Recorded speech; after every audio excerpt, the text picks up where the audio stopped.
Building your own home is a huge milestone in life. This is a story about how my marriage collapsed after achieving this dream. I am Adeline, 30 years old. My family includes my 35-year-old husband, Yuri, and our 3-year-old daughter, Sarah. We are going to build a house of our dreams. When I told this to my family, I hoped they would believe in me, that it would be smooth sailing. But that was not the case. That's how it works with other people, maybe, but not me. I have been having endless problems lately with getting the house built, and my in-laws keep getting in the way. It all started to fall apart one day when I left my daughter at my in-laws' house. Yuri and I are always working and barely have any time together during the week. We spend most of our times on the weekend touring properties and consulting with home designers. When we took our daughter with us, she would get bored and become restless, so we always left her with my parents, who lived nearby. One morning, however, they informed me that they could not take care of Sarah because my father was not feeling well and had to go to the hospital. No choice, I thought. We have to cancel our plans for the day. I thought so. But then my husband said to me, "Why don't you just ask my parents to take care of her?" I was honestly concerned that my husband and I were about to have a conflict. To be honest, I don't get along well with my in-laws. My in-laws are the kind of people who think once you're a family, they can treat you however they want. Since when did that become the norm? Besides, I didn't want to impose on them taking care of a 3-year-old child with barely any notice.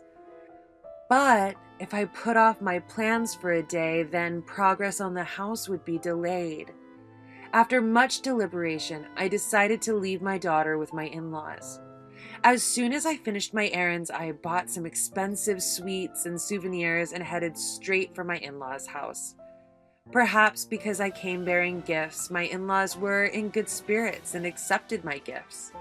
We thanked them politely and left, but on the way home, I heard my daughter talking.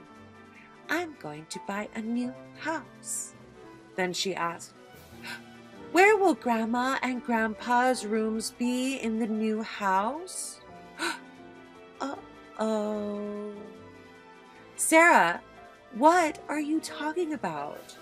Did Grandma and Grandpa ask you where their rooms were? And what did you say?" "I don't know." My daughter looked down at the stuffed penguin she held in her arms like she didn't want to talk anymore. I told her, "Honey, Grandma and Grandpa aren't coming to live with our family." Maybe Grandma and Grandpa were wondering if we had a room that they could stay in when they came to our house. That must have been the case. She must have gotten confused. Ever since that day, my in-laws began coming to visit more often, even on weeknights and holidays if we were home.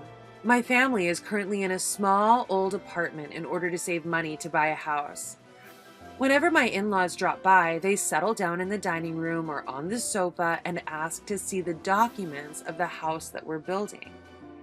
And before I can stop them, my husband happily pulls out the documents and all the plans and starts explaining them to my in-laws. "Why do you have to show them every time they ask?" He looked at me in a way that made me feel bad. But then my mother-in-law would keep asking me questions. It was like an interrogation, except it wasn't my husband enduring the crossfire of questions. It was me. My mother-in-law, like the judge shouting out at me on the stand. "This drawing shows the location of the kitchen, but it's not very convenient here. Please change it. There are not enough Japanese-style rooms, so please make more. Everyone feels at home in a Japanese-style room when they get older. Besides, One child's room is not enough if you should have another child. What on earth do you think about the declining birth rate? Well, not that last part. Of course, she didn't give a damn about the declining birth rate. She was waiting for my response. Adeline, well, based on the conversations we've already had as a couple, we've already laid down the foundation work with our contractor based on our family's needs. Please understand that it is already too late to change the layout, I replied, somewhat angrily. Then what about the furniture? What about appliances? She asked me in depth. My mother-in-law is a self-proclaimed interior designer. I have many friends, and I have visited many houses and looked at many rooms. With my discerning eye, I can easily tell which rooms are comfortable and which are furnished with good taste. This house, this room is not good at all. Luck is running away, and even work is not going well. It's a disaster. How can you call yourself a professional? You're just a fly buzzing around where you don't belong. My mother-in-law was being so nosy that I jokingly said to her, then shall we make it a 2-family house and split the cost 50-50 since you have so much input? But that infuriated her. You want me to give money to our son and daughter-in-law? You're a gold digger. A 2-family house. Ha! I've never heard such a thing. That day, my in-laws left early. Go home. Go home. You are not my parents. You are my in-laws, and I don't owe you anything. You act more like my boss than my in-laws. Later that night, after putting our daughter to bed, my husband spoke to me in an exasperated tone. My parents are trying to advise the best they can, so don't be too cold to them. I don't mean to be cold, but they interfere in every detail about our house. They always try to corner us. They think we're their puppets and make fun of us. It's normal. There are parents. You are a parent. Think of how you would feel if it were your daughter. You are a woman who doesn't always show compassion. You need to cool down and think about what you're doing. My husband turned his back on me and would not open his mouth again. Of course they're parents, your parents, but just because they're your parents doesn't make them a part of our family. It's not like we receive any financial support from them. They don't help us pay the bills, so they don't get an opinion. My husband told me to cool down, but instead of cooling down, I was so angry at his unreasonable attitude that I could hardly sleep that night. Soon after that, the house was finally completed. My family was very excited when we moved in and started living in our new house. But my husband came to me and said, my parents are moving in with us today, so there should be no problem that they occupy the larger room on the 2nd floor and we can take the smaller one. Wait a minute! What the hell are you talking about? We agreed that one of the rooms on the 2nd floor would be Sarah's. I didn't hear anything about living together. I didn't hear anything about any of this. Besides, your mother might not even like that room. She will. I've already shown them the room, so don't worry. I've already shown them, so don't worry. Your parents saw the room? When? The day before we went to see the house. Wait a minute, let me get this straight. Your parents came to see the house before we did? That's right. They said they wanted to see the house, so I lent them my key. It's okay to look at it. It doesn't hurt anything. My husband said in a tedious manner, as if the conversation was over, and returned to wiring the TV set he was in the middle of installing. It doesn't hurt anything? Oh, yes, it does, and big time, too. I didn't want to see my husband's face, so I left the kitchen unpacked and went upstairs. I closed the door and locked it. I needed to clear my head, which had become a mess of confusion and anger. I was really glad that I had left Sarah at daycare because I had to clean up so much moving stuff. I was thankful for the distraction. I was completely fed up with my husband and in-laws because of their sudden announcement that they were moving in with us. I don't want to be with them even for a second more. However, my husband and I just made a big purchase, a house. I had to stay calm and collected. Think about what you are allowed to say and what you are not allowed to say for my daughters and my future. I remained in my room thinking about what I should say and waiting for my in-laws to arrive. Just as my husband had said, they arrived in the early afternoon with a truck loaded with their belongings. They should at least welcome us. They have no common sense at all.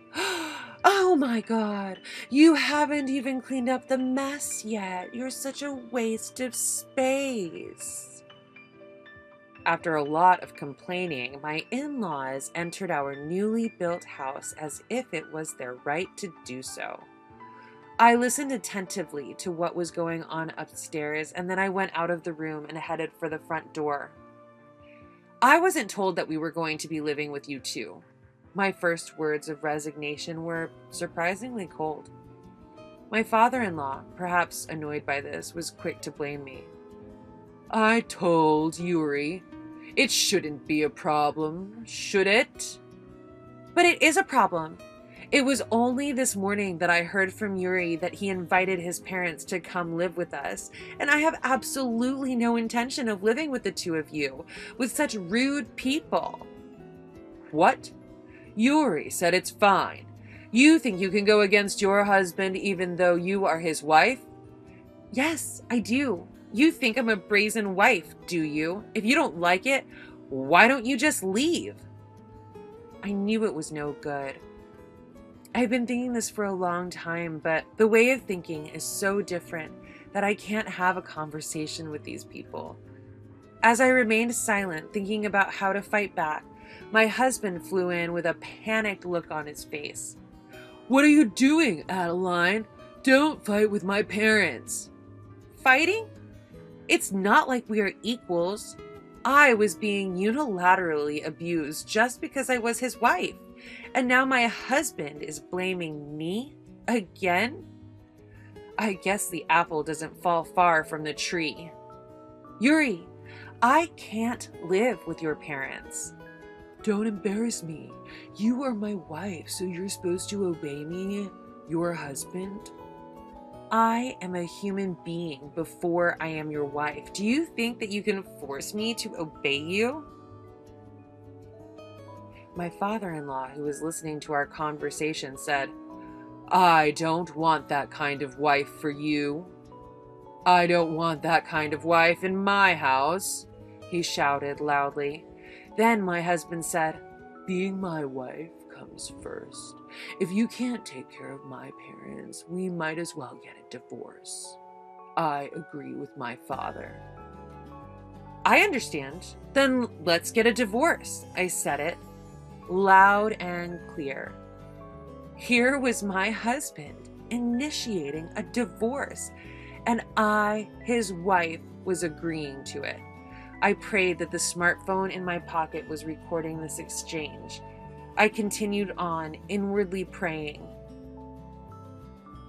Since we will separate and soon be no more than strangers, then please immediately return $259,778.88 that I loaned Yuri for the construction of the house. What? My in-laws shouted in astonishment.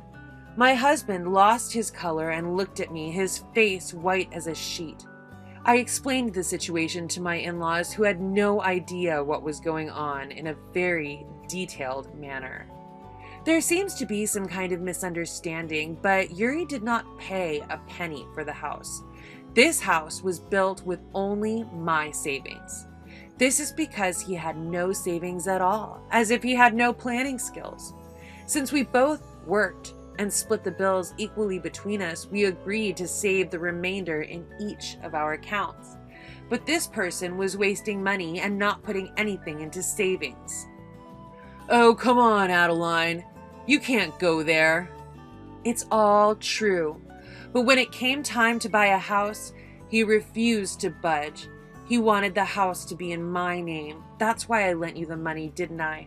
I have an IOU, so you can't pretend it never happened. Oh, no. Leaving my husband and in-laws stunned, I quickly packed my suitcase and overnight bag full of my valuables, clothes, and my daughter's favorite toys. I made sure not to forget my daughter's favorite penguin under my arm. I loaded them into my own Mini Cooper and quickly started the car. I said goodbye to the new house I had known so briefly. Then I picked up my daughter from daycare and headed for my parents' house. My parents were quite surprised to see me show up out of the blue, dressed in sweatpants and carrying a large amount of luggage. "If it's too urgent or inconvenient, I can go to a business hotel," I said with reserve. Then my parents hurried to stop me before I could turn around and leave.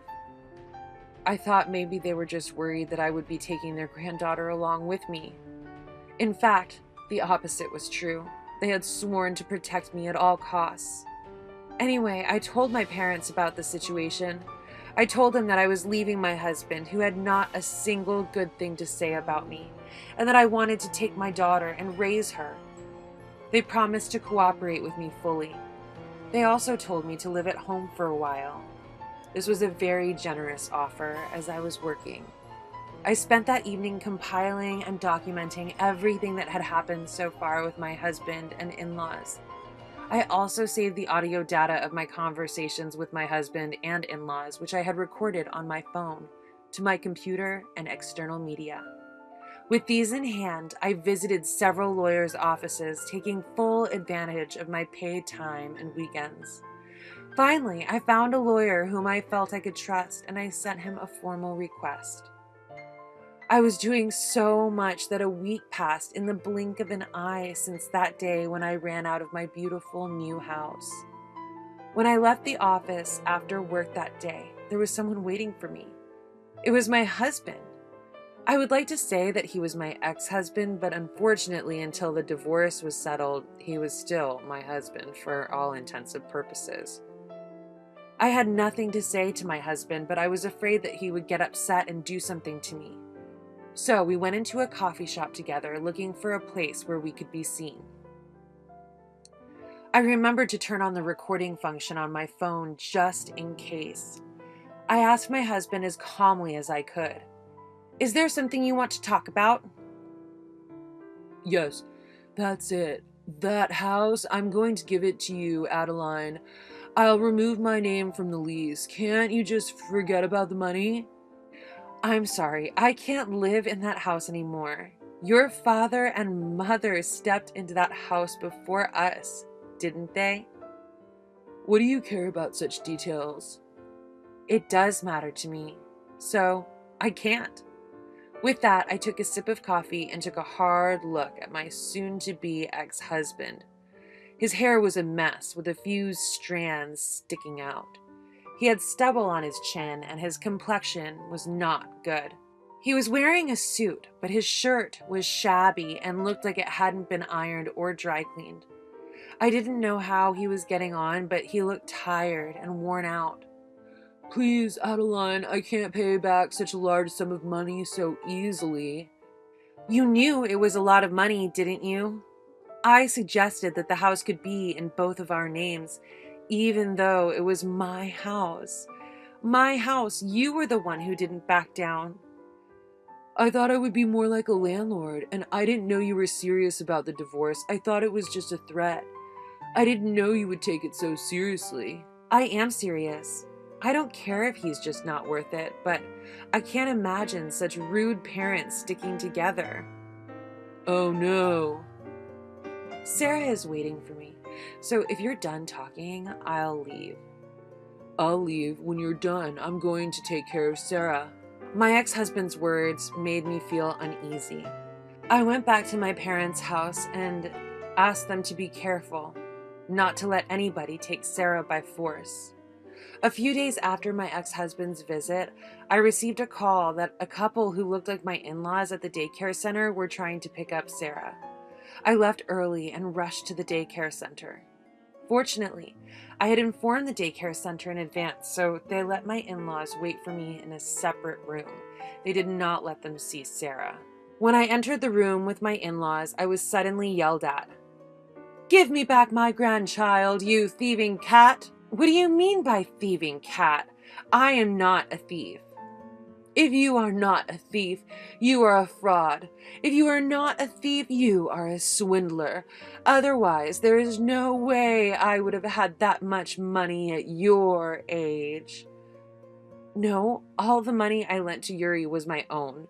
It's what I got fair and square. It's a combination of my own money, my parents, and what my grandmother gave me as a gift before she died. A gift? That's right. Every year they deposited the amount of money that would not be subject to tax into an account in my name. That total, the money from the sale of the stock certificates in my name, and my savings that I had been saving, all added up. "We can't believe it was really Adeline's money. You mean you didn't think to make a gift to our son before you died? You can do it now, can't you?" My father-in-law let out a groan and fell silent. My in-laws are showy, vain, and love luxury more than anything else. They are an ordinary working-class family, and since they do not have unearned income, they do not have a lot of savings. It is obvious that he would never have thought of making a gift during his lifetime. I am sorry, but Yuri and I are getting a divorce. I will take Sarah in and raise her myself. Please don't come to the daycare center anymore, as it will be a nuisance. After saying this, I put Sarah in the car and quickly returned to my parents' house. Despite my warnings, Yuri and his parents continued to visit several times after that. Each time I tried to talk to them as calmly as possible to turn them away, but it was not uncommon for them to grab my arm or verbally abuse me. All of this was recorded on my phone. About a month after that day, when I ran out of our new house, I sent a text through my lawyer asking for repayment of the debt and an agreement to the divorce. My ex-husband generally agreed, but he was contentious about custody. However, when I told him that if he contested it, I would charge him alimony for the divorce, he threw a little salt. He became much more calm. After all that, I have a lot of evidence. And they have no savings to pay. It took some time, but I won repayment of the money owed to me by my ex-husband and custody of Sarah, a successful divorce. It took longer than I expected for him to pay it off, though. This is because the sale of our new house did not go as smoothly as I had hoped. At first, I thought Yuri and my in-laws were going to live in the new house, the three of them, but they did not. The reason is simple. Neither my parents-in-law nor my husband could afford the $260,000 that it would cost to purchase the house. My husband had no savings, and even if he had sold his parents' old house, it would not have been enough to pay for the new house. In the end, he put that newly built house on the market for less than he had paid for it, and after several price deductions, he finally found a buyer. The difference from the purchase price and the commission on the sale were borrowed by my husband from the bank. My husband, who had lost the house and was burdened with debt, had to live with his parents in a shabby house. Furthermore, Yuri's sister, who had also divorced, returned to the family with her two sons. The sons were a junior high school student and a high school student.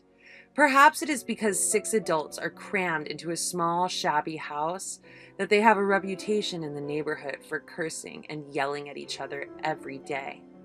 The family no longer bothered us. As long as they couldn't pay us enough child support, there was no way the courts would let them see us. 4 years have passed since then, and my daughter, Sarah, is now in the 2nd grade. We now live in a rented room near my parents' house. On days when I come home late, my parents take care of my daughter and we enjoy spending our days together with the help of my parents. I was thinking that it would be good for the two of us to continue living together, just she and I, without getting remarried, but to my surprise, there is someone I am dating. He's a 36-year-old man who has been divorced and has a first-grade daughter. We often see each other when I drop her off and pick her up from daycare, and we start talking. One day he confessed his feelings for me. Recently, we have all been going out on playdates together, the four of us with our daughters. The other day, Sarah casually said, "If we were to build a house, it would be nice if all four of us had our own rooms and if we could have a dog." My heart was pounding in my chest. The man who had actually proposed to me a while ago. I have my daughter to take care of, and he is waiting for my answer, but my mind is made up. I walked up to Sarah, hugged her, and said, "Yes, I do. I want to build another house. This time, I want to discuss it with the whole family and make it a house where everyone can be happy."